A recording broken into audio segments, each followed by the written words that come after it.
Hi, welcome to Finding Fuscata. I'm Sean. Yes, you're right. The title of this episode is Consciousness and Dark Matter. And if that sounds interesting to you, then please stick around because we're going to go way off the deep end. If not, vaya con Dios, mi amigo. Before we get started, I just want to ask to like, share, and subscribe, all that kind of stuff, because this episode is going to be really fun, and I think you'll get a lot out of it. And I want to put a disclaimer right in the beginning that I'm not a physicist or a scientist. I'm not an anythingist. I'm a random dude from New Jersey who had a crazy psychedelic trip one time and had some interesting insights when I was writing math textbooks. And this is where these ideas come from, okay? So take it for what it's worth. If you see something in here that's cool, then run with it. If you don't, then cool. But I have a feeling that if you're still watching this video at this point, you've either like cracked your knuckles and you're on your keyboard ready to say like all kinds of crazy stuff, or you're high, or you're doom scrolling, or your phone is like across the room and you can't get to it yet. But hear me out. I think this will actually be kind of fun. I had an insight one time when I was writing a math textbook and for the Air Force, and I spent a lot of time locked in this room studying math and studying physics and writing this textbook for months and months. And I had an insight one day into what gravity is. And it was like a flash of understanding. And in that flash, the idea that I got was that as we understand gravity, the way it's explained to us in layman's terms, and maybe you've seen this illustration sometimes, where there's like a flat two-dimensional plane and there's like a dip in it where there's maybe picture like a bowling ball or a sphere or like the earth or something like that. And it's sitting on that two-dimensional plane and pushing it down so that there's like a well in it or a dip in it somehow. And then that thing sits there and it has mass, and then, different things can orbit around it. And that's kind of how gravity works, is those things, they orbit around the bowl in the gravity field that thing creates. And that's a decent enough way to understand, what gravity does. But the problem with it is that it's two-dimensional. And as you and I both know, gravity isn't two-dimensional, because no matter where you're standing on the earth, you're always going to be pulled towards the center. Gravity pulls things towards the center of mass in 3 dimensions. And think about this illustration. Think about how the moon and the earth are related to each other and how their gravity works. And, if you look at how the moon rotates around the earth, its gravity pulls on the earth as well. And we know that the tides are moved by the moon and how it moves. So, we can see how much the moon's gravity affects the earth.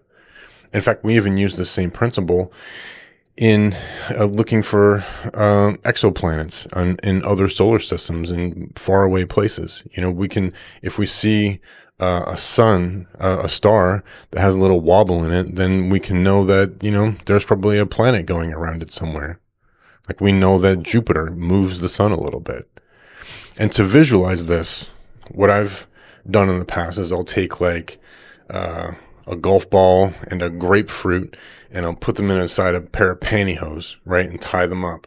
And you can pull on them, and that the pantyhose stretches them, and they're bound together to a certain point.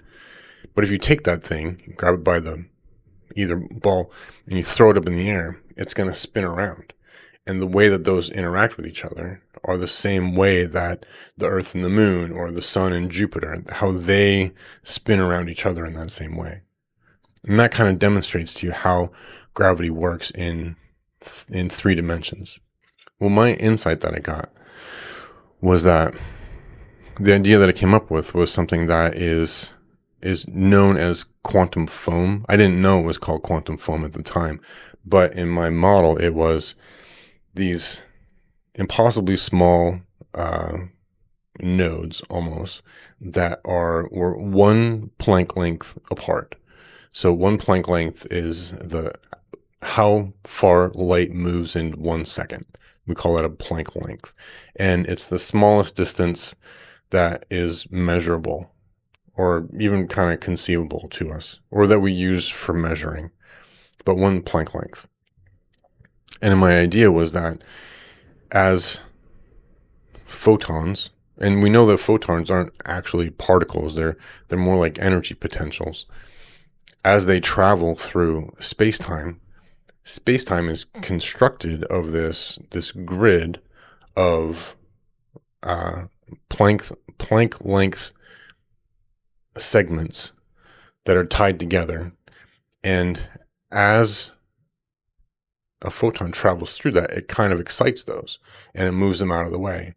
And the thing is that with the concept of quantum foam that I found is that quantum foam is just kind of random and roiling. And they talk about it, how it's like you picture the bubbles in your kitchen sink and how they're all kind of spheres, but they're not linked together in any kind of cohesive manner. They're just kind of like flopped in there all over the place. Well, what I postulated is that each one of those nodes in between where they connect, like each one of those spheres, if you picture the bubbles where they connect, the line between them, that's one Planck length. And then that line there would then be the strings in string theory. And then as this ball of energy potential is moving through those would start to pull apart because the nodes that connected them are actually positively and negatively charged. And I know I don't know what I'm talking about, so click clack away in the comments and let me know how crazy this is. But in this model, and those things have spin. And when something passes through them, it excites that string between them and stretches it a little bit, and it pushes them apart. But it also creates a resonance pattern. So it's almost like, plucking the string on a guitar. If depending on what the tension is and how hard it's plucked and how far apart it is, it's going to create a different note. And so my idea was that depending on what that note is, it's going to attract more energy potentials to it until those energy potentials start to form an atom. And that atom will be, something that's in the periodic table of elements, because the periodic table of elements is a range of vibratory probabilities that exist within this reality frame. So whenever a particle of light is moving through, it's creating one of those notes, which is drawing other pieces of, other energy forms into it and forming a little atom of gold, or but in this model, it's the movement of light that starts to bring things together and form what we think of as matter. And we know, based on the work of the early scientists who are doing work into quantum mechanics, we know that there's no matter as such. That if you go down to, if you're able to zoom in to the finest level, you'd see that my fingers are mostly empty space. I can feel it, I can touch it, but it's mostly empty space, because the space between the atoms and the space between the protons and the neutrons and the electrons and all the other Jimmy neutrons and all that kind of stuff are very, very, very far apart.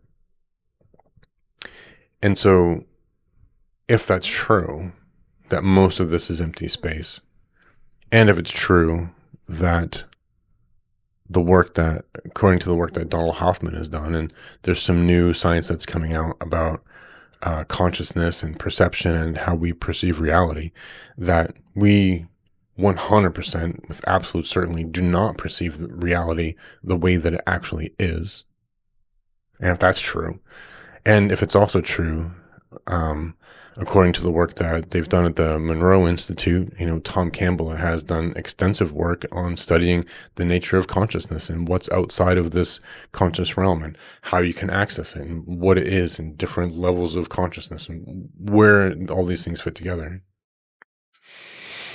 Then what we will start to come to understand is that gravity is the most concrete proof that we have that we live in a holographic universe.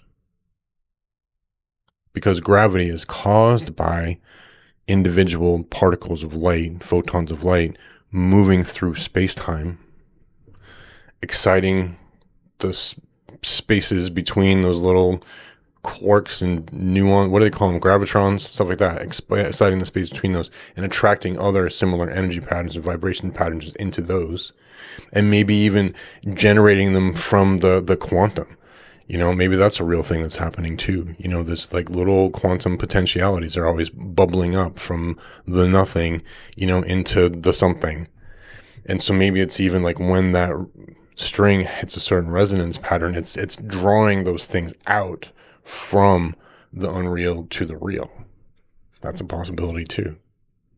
I heard Neil deGrasse Tyson speaking one time that there's a theory that if you were able to travel far enough out into the cosmos, out into the universe, to the edge of where all matter exists, then if you went past that, then space-time itself out there would be different. Because here, where we are, within space-time, there's little quantum effervescence that's always popping up and bubbling up. But when you go out there, there's no more of that effervescence. It's not popping up and bubbling up anymore. And you'll have to listen to Neil talk about that because I have no idea what I'm talking about, but it sounds interesting. So, check this out. The idea that occurred to me is that if it's true that if what Neil said is true, that when there's matter close by and when there's dense amounts of matter, then there's this sort of quantum effervescence that's popping and bubbling all over the place. And if it's true that gravity is the most concrete proof we have that we live in a holographic universe, then it stands to reason that as those, we'll call them the strings in the string theory, as those are stretched and plucked and start popping things together, right, it changes them. And they continue to have a resonance pattern. They continue to vibrate for a while. Like if you pluck a string on a bass guitar, it's like boom, and it'll vibrate for a while. And it'll cause other strings next to it to vibrate for a while. And if you go far enough out into the cosmos where none of those strings have been plucked yet, then they're not vibrating. They're not drawing anything up into them. And if it's true that gravity is caused by energy potentials passing through space-time and creating matter,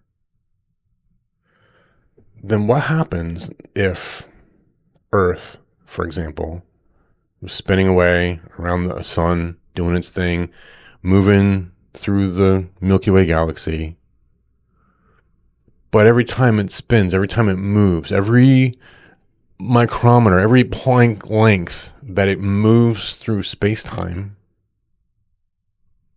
every single atom, every quark, every photon, every electron and neutron and all the stuff that makes up Earth is traveling through space-time and kind of like refreshing, and it's taking all those little strings and it's plucking them as it goes. And then you've got the sun and Mercury, Venus, Earth, Mars, Saturn, Jupiter. You got, all the boys and girls that are traveling through. And then you've got like the entire Milky Way that's doing that. And if gravity is caused by those resonance patterns, by those strings vibrating and drawing other things to it, then it would make sense then that after the Earth passes through an area, there's still a resonance pattern that's happening. We plucked all those strings as we were passing through space-time behind us. And they're still vibrating. And when they are vibrating, as they are vibrating, they are attracting other things into it. And that vibratory pattern acts as gravity. And it's the thing that kind of keeps things from flinging apart. It's the resistance that we have as we're moving through space-time. How cool would that be? So how does that tie into consciousness then? Oh boy. Okay, put on your seatbelts because I'm going to dive over the edge right now. In this idea, I assume that consciousness is fundamental. And I assume that the thing that is in the unreal is more real than the thing that's in the real. And if you watched any of my other videos, maybe you've heard me talk about the I am principle, or you've talk about, archetypes or larger truths or fundamental truths and those sorts of things that are more real than any of us. I take that passage from A Course in Miracles that says, nothing real can be threatened and nothing unreal exists. And herein lies the peace of God. Because think about it. Think about this body that I'm using right now. I don't know how far into the future that you're watching this video, but there's a possibility that this body doesn't exist anymore because I've laid it down. Maybe I die. Maybe I have a heart attack. Maybe I get abducted by aliens. Maybe there's a meteor and I get blown up. I don't, no idea what's going to happen to this body, except for the fact that I know that I won't always be using it. This here is all just borrowed soil, and I'm going to give it back to the earth when I'm done using it. So then, is this real? Is this real? I mean, it feels real. I can touch it. It's hard. I can tap it. But eventually, all these atoms and molecules are going to disintegrate, and they're going to go back into the earth where they came from, right? So, what is real? And the answer to that is the archetypes are real, and the stories are real, and the fundamental truths are real. Those are the things that carry on. And we come here in this physical plane to move through these stories, to learn about how the cosmos works, to learn how to manipulate energy. That's one thing that Dolores Cannon talks about a lot, that we come here to learn how to use energy and to change it around and manipulate it and use it and to create new things. We come here to be creators.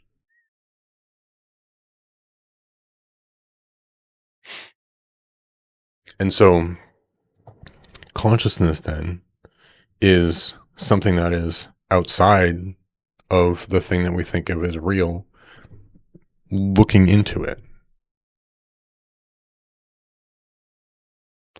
And it's that looking into, it's that place where it penetrates from the real to the unreal, where gravity is created. It's that movement from the unreal to the real that creates the excitement, where the gravity is then created and creates that resonance pattern.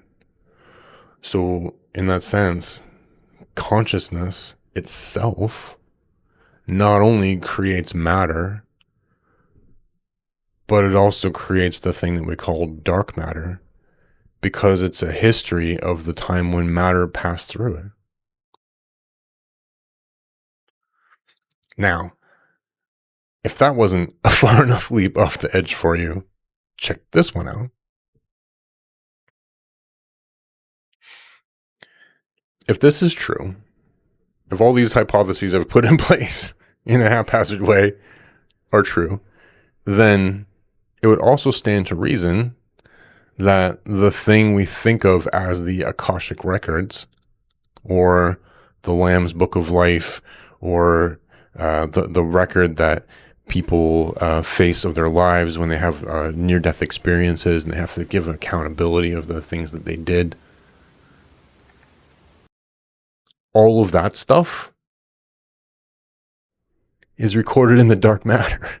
Like it's there. It's like space-time itself is like a CD-ROM. And as things are passing through it, as light is passing through it, it's changing little binary codes, like little tiny Planck length ones and zeros that are like flip, flip, flip, flip, flip. Only they're not just flipping back and forth like we have on a CD. They're like flipping to this resonance and flipping to that resonance and flipping to that frequency. And they're, it's like a little A note and a little C note and like little impossibly, difficult to hear things that are happening that are creating all these resonances as you're passing through. And every single thing that you do, it's recording all of it. And so our subconscious mind then has access to that. And when we leave this body and we have a near-death experience, or maybe an actual death experience, I don't know, we have access to all that stuff. And because we aren't limited by the physical world anymore, we aren't limited by the slow pace of gravity and the slow pace of growth and the slow pace of things moving from the unreal to the real. It's an impossibly slow pace. Since we're not limited by that anymore, then we can just instantly access it. And this is the thing that Tom Campbell talks about when he says that, when you're outside the body, you're not really outside the body, but when when your mind is not in the same frequency resonance pattern as your current physical manifestation, and it feels like you're outside of the body, then you're just accessing these other consciousness records. And as soon as you change your frequency, you can go to that place. You can see that person. You can have that experience. Because it's all been recorded. And it's all right there behind us. I'm pointing over there to my left as if everything... I don't know what direction we're traveling right now. But I mean, if I'm traveling to the east, if east is that way, then I guess, everything, my past is over there. Right? Because that'd be west, because I'm traveling that direction. Anyway, it's a fun idea. I like talking about it. I think it's cool. I have no idea if it's true, but it could start some interesting conversations, and it's fun to talk about. And who knows? Maybe I've said something in here, and there's some physicist out there right now that's like really close to this idea, and he's looking for something that he can, write a paper so he can get his Nobel Prize for physics. And it's going to be the idea that consciousness causes dark matter. I don't know. Like I did a Bing search recently for I asked Copilot, what are the most current theories on dark matter? And it came back with 3 theories. And one is that there's no dark matter at all. And it says a study at the University of Ottawa suggests that the universe might not contain dark matter. This theory combines the covariant coupling constants and the tired light models, proposing that the forces of nature weaken over cosmic time, eliminating the need for dark matter to explain the universe's behavior, which would fit into my model because in my model, there's no dark matter as such. There's not like an invisible Sean somewhere. There's not, like an invisible Mount Everest that's like somewhere out there, so that no dark matter at all from that perspective, that works. And then you've got dark matter interactions, which is observations of galaxy cluster collisions have shown that dark matter might interact with itself in ways that we don't yet understand. These interactions could provide clues about the true nature of dark matter. And that would also make sense because, if I'm passing through, the Earth is spinning and I'm passing through space-time, but then later, Mars goes around and Mars is spinning and it passes through, the same spot where the Earth had passed, then those two places are going to interact. And there's going to be an interaction of those two dark matters. Or if you've seen maybe the videos of two galaxies colliding, they spin in and out of each other. It's this crazy dance. All of those things, if my theory is right, all that dark matter is interacting with each other, and it's creating more complicated resonance patterns, that have more complicated weird gravity that's happening. But the third idea that came up from Copilot is my absolute favorite. I love this. And it's called modified gravity. And this says, another theory challenges the existence of dark matter by suggesting that our understanding of gravity might be incomplete. Oh, completely incomplete. We have no idea what gravity is. Nobody has talked about it because the scary truth is that gravity is caused by consciousness. Consciousness is fundamental. Gravity is the most concrete proof we have that we live in a holographic universe.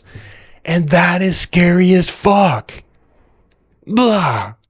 To politicians, to governments, to scientists, to our entire economic system would completely crumble and become something absolutely unknowable and inconceivable if word about this got out. Could you imagine if this became the fundamental reality where everybody just understood that this is a holograph, that it's all based on love, and that, you know, the more you love, the better things get. And imagine that. That's why nobody wants to take this step. It's the next, what's the word I'm looking for? They've eliminated every other possibility. And it's like that analogy that, you know, I can take the complete works of Shakespeare and I can study it and I can look at it, and assuming I know nothing about it, and I can say, oh, there's this little dot that appears all the time, and oh, this must be the principle of punctuation. And there's this one little letter that does this like little loop and then a little short tail down, and I'm going to call that a lowercase letter A, and there's thousands of them through here all over the place. And then we also notice that when you put these things to word, there's a pattern that comes up, and I'm going to call that iambic pentameter. And you can understand all the different parts of what the entire works of Shakespeare are. You can analyze every single part of it, but you don't know the story. You don't know Bill Shakespeare. We're buds, so I call him Bill. You know, you don't understand that. But that's the scary part, is once you understand all those things, then you have to say, oh, there's like something put this together. And the thing is that so many people will say, aha, that's proof that Allah is real. That's proof that Jehovah is real. That's proof that, you know, the spaghetti monster is real. That's proof that, you know, God, like the God that I believe in, is real. And all of that is like next level insanity. It's crazy to think that. It's crazy to think that. Because the truth is that, you know, these things are happening. Like the complete works of Shakespeare does exist. The universe does exist. We're here. I'm in it right now. I'm experiencing it. Right? And if these things are real, if these things are true, then how would that change the world? How would you want that to change the world? How would you expect things to be different? If all of a sudden you knew with absolute certainty, and people in the mainstream knew, and people, you know, like CNN anchors and mainstream scientists and, you know, everybody all of a sudden understood, or came to understand, and taught this like in elementary schools, that consciousness is fundamental, that love is a measurable force that is at work within the cosmos.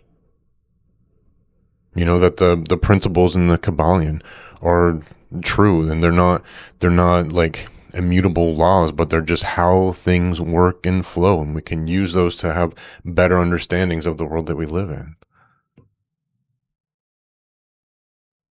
What would you do with that? I don't know. I don't know what I would do with it. To me, it seems like a little bit too far-fetched. And it seems to me like it would be too hard for people who practice bibliolatry to let go of their ideals and conceptions of deity and divinity.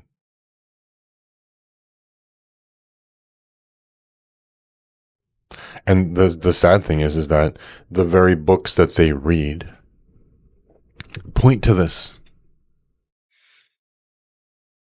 Like the verse in the book of Mark, I think it's in the book of Mark, where the Pharisees, they asked Jesus, What's the greatest commandment? And Jesus said, to love the Lord your God with all your heart, soul, and spirit. And the second is like the first, to love your neighbor as yourself. And people talk about like loving the Lord your God and loving the neighbor as yourself, but they skip over that phrase in the middle, that the second is like the first. And how is loving your neighbor as yourself like loving the Lord your God with all your heart, soul, and spirit, unless your neighbor is God? Because consciousness is fundamental. Because we live in a holographic projection. And gravity is the most concrete proof we have of that. And dark matter confirms that. Because consciousness is fundamental.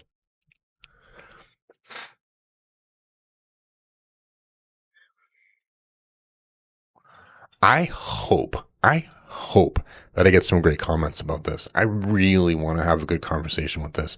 And you know what? Please forward this to your physicist friends, forward this to your atheist friends, forward this to your Christian friends and your Muslim friends and your Buddhist friends, like whomever. Come talk about it. Come on the show. You know, have a conversation in there. Be polite and be friendly. But it's like Russell Brand is talking about. We are all these awakening wonders, but what are we awakening to? What are we awakening to? Unless it's this. This is the thing we're awakening to. We're seeing how the system is set up. And it's not like some nefarious thing is in the background saying, oh, we're going to enslave humanity and blah, blah, blah. It's just a practical bit of bureaucracy that has happened. And then some people who discover that you can make money and be corrupt and, you know, they start making rules. And what are you going to do? It happens. Okay. Does that mean we have to keep it that way? No, it doesn't. We can change it. Like I was saying to my wife last night, in the Declaration of Independence, it says, we the people of the United States of America, and then the rest of the declaration. But we forget that we the people are still we the fucking people. We can change this. We don't just have to be awakening wonders, you know, like learning from Russell Brand and saying, oh, this is crazy stuff that's happening. We can start becoming who we know we're supposed to be. We can start, you know, following through with what it is that we know we're supposed to be doing. We can start, you know, speaking the truth. Because this is why they killed Jesus.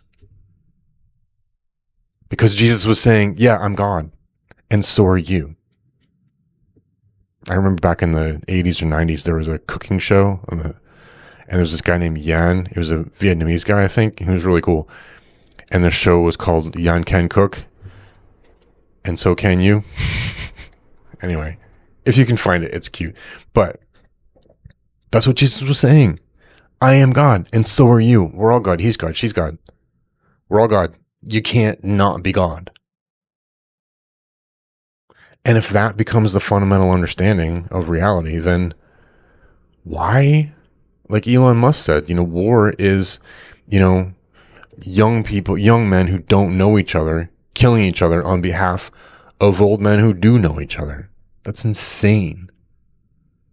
That's insane. You old guys, go figure your shit out. You guys go unfuck yourselves. We're going to go get a beer and hang out and help each other's, you know, communities grow. And we're going to help each other's families grow. And we're going to, you know, build amazing lives together. And you old fucks who want to go fight. It's not us. I'm not doing it. I'm not doing it anymore. Like, how long has the solution to every problem that every government and every religion has ever had, how long has their solution been to just throw men's bodies at it until the problem went away? Whether it's war or infrastructure or societal change or, you know, whatever engineering feat is going on. Just throw men's bodies at it until the problem goes away. And then we can say that we're right.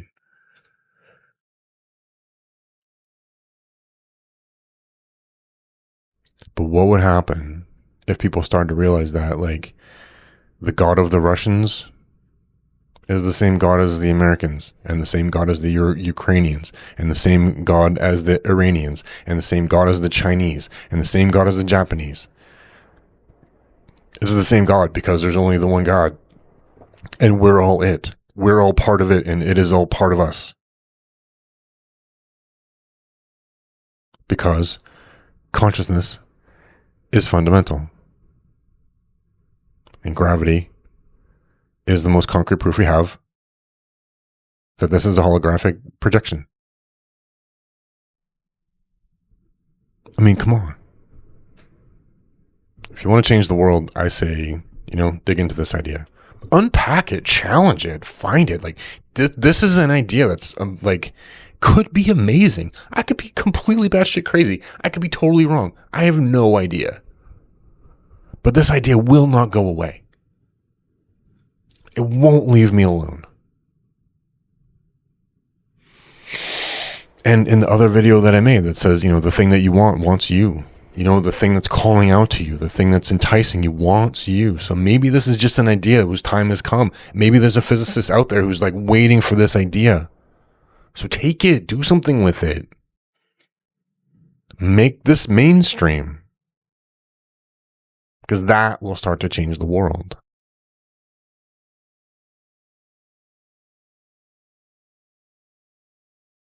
It'll start to. We still have a lot of ego to get over. It was really hard for me to get past the idea of the God of the Old Testament. I mean, that was scary. I was brainwashed with that, my whole life.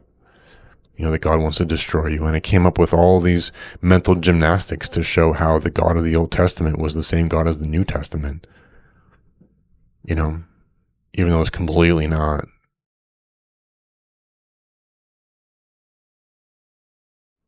But the people who are ingrained in this, and the people who live in fear, and the people who live their lives afraid of God, and afraid of the rapture, and afraid of eternal damnation, and afraid of hellfire, and afraid of blaspheming the Holy Spirit, afraid of having the wrong conception of God, afraid of having a free thought.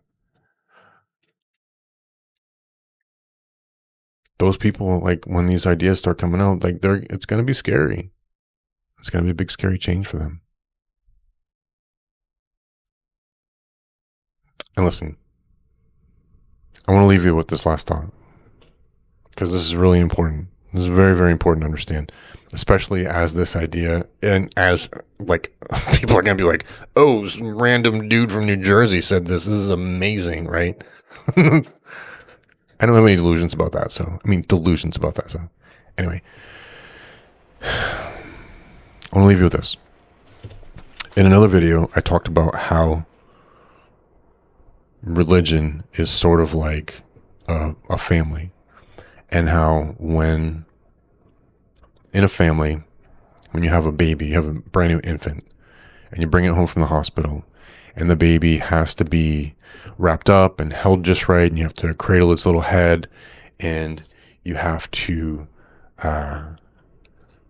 put it in a crib, and you have to feed it and do everything for this little infant. And if everything goes well, then it starts to grow, and eventually it can sit up on it. It can hold up its head, and then eventually it can sit up, and eventually it can walk. And maybe, you'll have an area in the living room where it can roll over, and it's got little bumpers, but it can't get past the bumpers. But then eventually it can crawl right over the bumpers. And then you have to maybe get a playpen or a little gate to keep it safe. And you have to put plugs in all the outlets so that it can't poke anything in there. And you have to baby proof the whole living room, put soft, spongy things in the corners of the coffee tables. You've probably seen this stuff. And if things go well, eventually the baby moves out of the crib and sleeps in a bed and can go play in the backyard with its friends. And if things go well, then, it becomes a child, and it goes to school, and it can learn how to ride a bike, and it has friends, and it can go explore the neighborhood. And if things go well, then maybe it learns how to drive, or maybe it can walk across town, or maybe it gets its own job, or, it graduates from high school. And if things continue to go well, then, it goes and decides what kind of career it wants to have. And it, leaves the household and it creates its own household and it has a partner and it, more children come and it raises a family and the cycle continues. If things go well, that's what humans do. And I've said in the past that what churches do is they take spiritual infants and they allow them to grow to a point where they're still dependent and they're not allowed to grow any further. In the Gospel of Thomas, Jesus says, "Woe to the Pharisees, for they are like a dog lying in the manger of the cattle, for he neither eats nor does he let the cattle eat." And I think it was Carl Jung that said that, like, a religion was developed in order to keep people from having an experience of God. That's what they do. Is it right or wrong? Are they malicious? I don't know. I can't say that. But what I can say is that in your average church on the corner or, some mega church, the parishioners, the people in the church are like spiritually 3 and 4 year olds that are playing in the backyard. And the pastor is maybe like a 6 or 7 year old, or maybe like a 10-year-old who's been outside, been into the front yard. Maybe, he's big enough now that, dad let him, turn the steering wheel while he drove the car. He's a big kid. He got to push the lawnmower one time all by himself. And all these little toddlers are like, "Oh, it's amazing. He got to go drive the car with dad. Super exciting." But then that older brother has heard stories of the neighborhood and he's going to tell the little kids, "Oh, you can't go out in the neighborhood. It's scary. That house over there has a dog that'll bite you. And that house over there has somebody that'll steal you. You can't talk to those things. They're weird." And so these people, they believe it. And spiritually, they never grow past that stage. Now, I've used this analogy before, but I don't want people to get the idea that that's necessarily a bad thing. Because if you're an infant, you do need somebody to take care of you. If you're a toddler, you shouldn't be wandering down the street. If you're a toddler spiritually, stay in church. Stay in the mosque. Stay in the temple. Like, do that. It's very, very important. For me, going back to church, because, maybe spiritually I'm like, maybe working on my graduate degree, And, so going back to church is like me going back to my father's house for Thanksgiving, where I'm like, this is okay, but like, oh my God, I'm glad I don't live here anymore, right? Love my folks. You love their house, but I can't stay here for more than a dinner, right? Because I got to bounce, right? Because that's where I am in my spiritual path. But I shouldn't go to, my nieces and nephews who are, just out of diapers and say, "You guys got to get out of here," because they're just trying to control you. No, that's crazy. Like, they have to stay with their mom and dad. They have to grow up. They need to be cared for. And when they grow older and they start asking questions, then they should be encouraged to leave and flourish and explore and expand when the time comes. So listen, if you're struggling with whether or not you should stay in a church, if you feel like an apostate, then maybe it's time for you to start asking more intelligent questions. And maybe it is time for you to leave. Maybe it is time to walk away. And so be it. It's a challenge, but there are resources out there. There are people you can get in touch with. You can reach out to me over on school.com /finding Fuscata. And, I can help you, or I can point you in different directions. There's lots of resources out there. But you should also know that there are people who are still in the church who are completely happy there, and they're fine, and that's fine, and that's good. Let them be there. That's where they're comfortable. That's what they know. That's where they're being cared for. And that's okay. Or if you're new to Christianity, or you recently converted to Islam, or you recently, became a Jew, or you were always a Jew. Like, I don't know. Whatever your spiritual path is. If you're new into the New Age movement, like wherever you are in your spiritual journey, don't always think that the people who are farther ahead of you are always right. Because just like I said, the older brother who's, like the pastor, or the imam, or the rabbi, or, the bishop, or whatever it is, could be saying, well, you need to do this, and you need to stay in the backyard, and you need to blah, blah, blah, and follow these rules, and you can't go anywhere else, right? There are also predators out there. And there's also just like idiots out there, I mean, what would you do if somebody came in, to your backyard, some like older kids, some like 11-year-old started coming in the backyard and started telling the little kids all about, adult magazines and, started telling about all these other experiences and saying, oh, there's all this crazy stuff, it's going to corrupt those little children. It's going to harm their spiritual walk. And so wherever you are on your spiritual journey, respect that, honor that, be that, and just say, this is where I am right now. And if somebody's trying to pull you away from the church, or somebody's trying to shove you into the church, or, like whichever direction, just know that wherever you are right now is where you're supposed to be. And whatever you're feeling compelled to do is probably what you're supposed to be doing.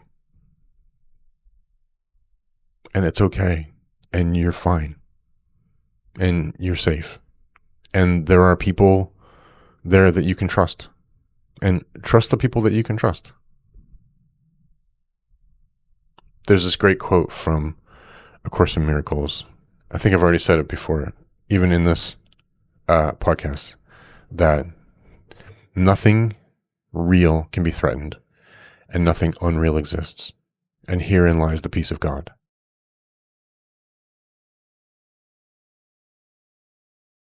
Nothing unreal exists. Like, you might think that you're your body. You might think that you're your name. You might think that you're your, ethnic, religious, family, heritage. But you aren't any of those things. Those things contribute to your story. They make your story more rich. They make your story more engaging. They make your experience here in life more like visceral and fun and different. And you can learn different things and experience different things. And it just makes it better. All those things that are part of your story, part of your heritage. But none of them are real. 5,000 years from now, nobody will have any idea that somebody was once Norwegian. Like, they'll be like, what's Norwegian? Right? Nobody will have any idea that there were Americans at one point in time. Or Native Americans, or something called white person, or black people. They'll be like, they used to call people black, which is bonkers, because they were some kind of like really cool, pretty shade of brown. And the ones that they called white were some really cool, pretty shade of like pink and tan and stuff. None of that stuff is real. The thing that's real, the thing that is real, is when you think back to your earliest childhood memory, and then you think forward to your greatest aspiration, and you think about like what you had for breakfast this morning and what you're probably going to have for dinner tonight. The thing that's thinking, the thing that's seeing those things, the thing that hears the voice inside your head, the chatter inside your head, that part of you, that's you. That's the thing that's real. And that part of you is part of consciousness. That part of you is the part of God that is a fractal of God having the experience, experiencing itself. And that part of you can't be threatened. That part of you can't be harmed. It just can't, because that's the part that's real. And when you come to understand that, then you can come to realize that wherever you are on your path, whether you're a complete militant atheist or you're like in the depths of addiction and the porn industry, and like however dark your path has gotten, that little kernel, that little part of you, that is the light that's within you, and that part of you can't be harmed. And wherever you are in your story, it's just part of the story. Or you could be way on the other side. You could be like an enlightened guru, like in, meditating on the mountains in Tibet, and, having healed all of your inner wounds, and, experiencing inner light and getting in touch with your Kundalini energy. That person's inner thing is still the thing that's real. No matter where you are on that spectrum, that part of you is real. And wherever you are on that life path is just it's fine. And that's where the peace of God is.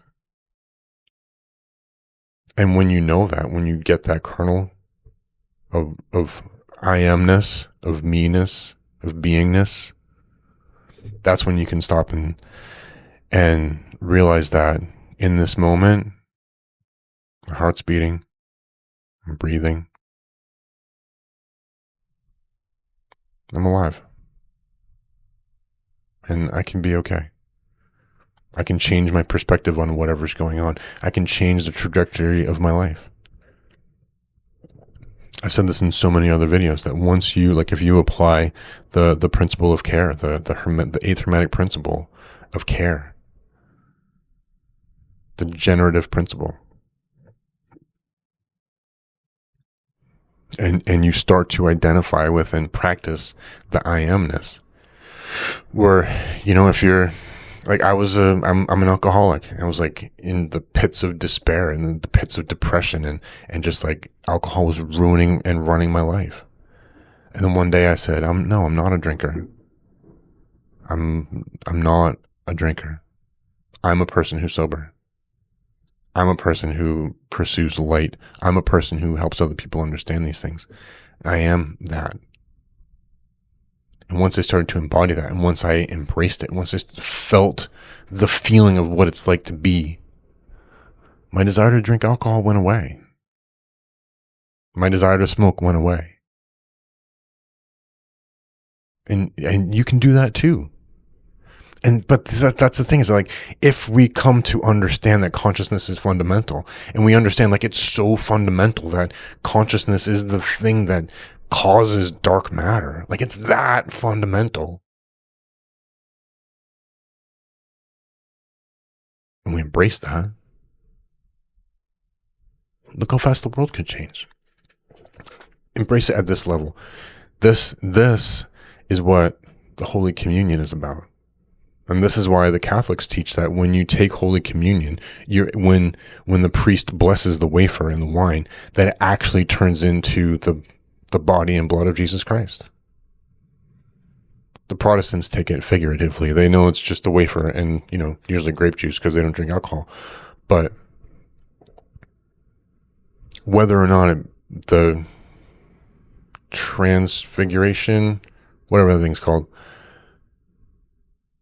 whether or not that's true, which I'm pretty sure it's not, the important thing is that you're taking the physical manifestation of Christ consciousness into your body, the same way that you take in an apple or a piece of watermelon or some chicken,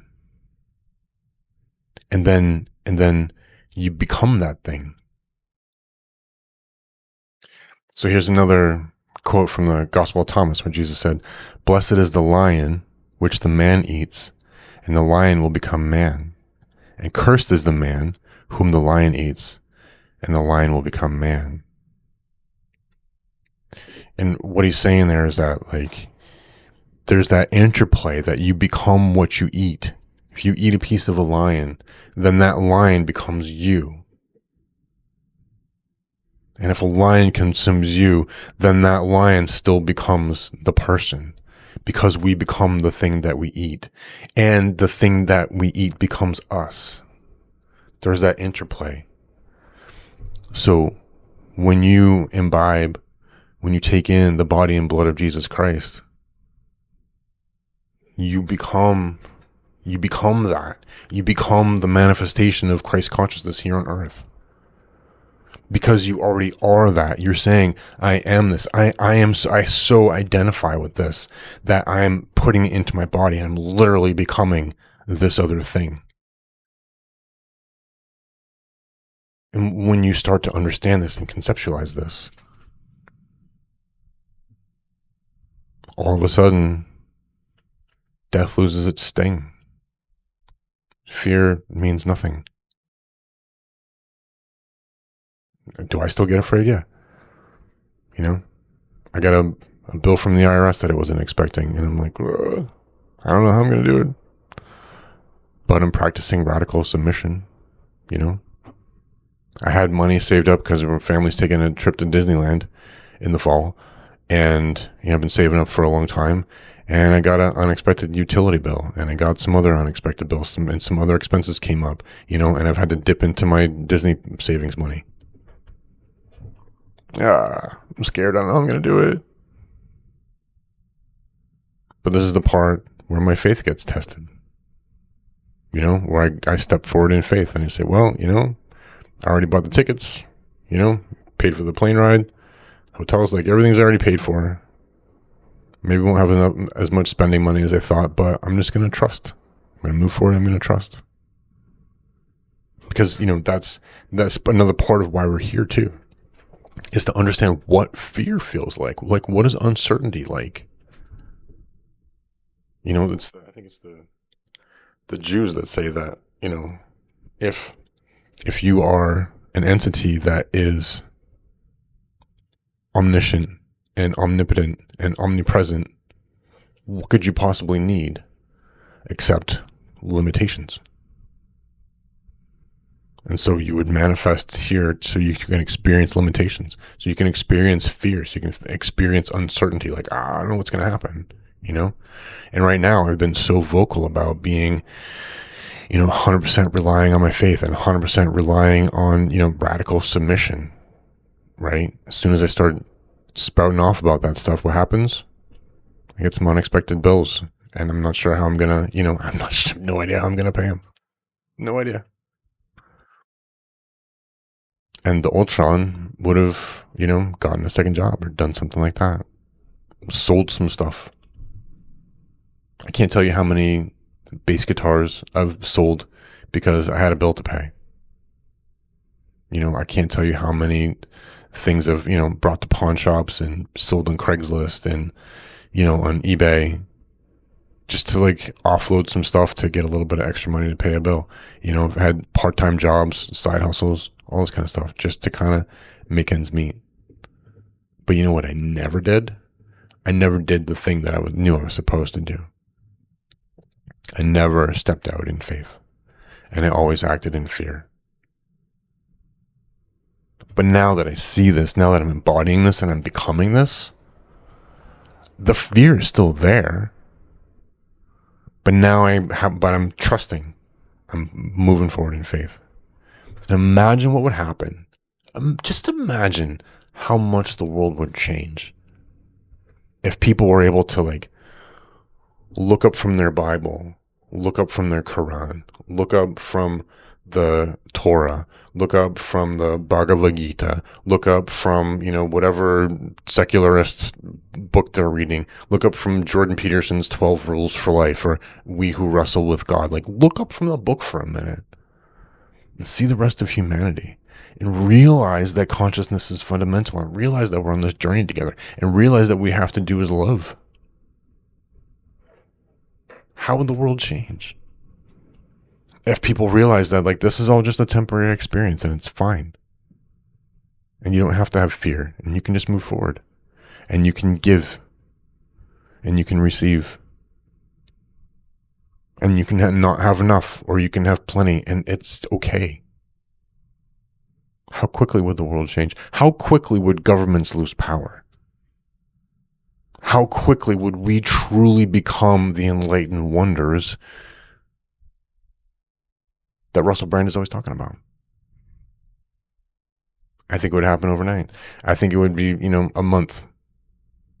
If this idea started to spread like wildfire, the world would change quickly. more quickly than you can imagine. In the twinkling of an eye, as the Christians say. Anyway, I'm going to go get some dinner. I love you. I hope you're doing well. I hope this finds you well. I hope that you are choosing to understand rather than to be understood, or more so than to be understood. I hope you choose forgiveness over revenge. And I hope that you choose Burger King over McDonald's, because it's just like an objectively better burger. Anyway, have a good whatever it is that you're about to have, and I will talk to you later, and you'll see me soon. Bye.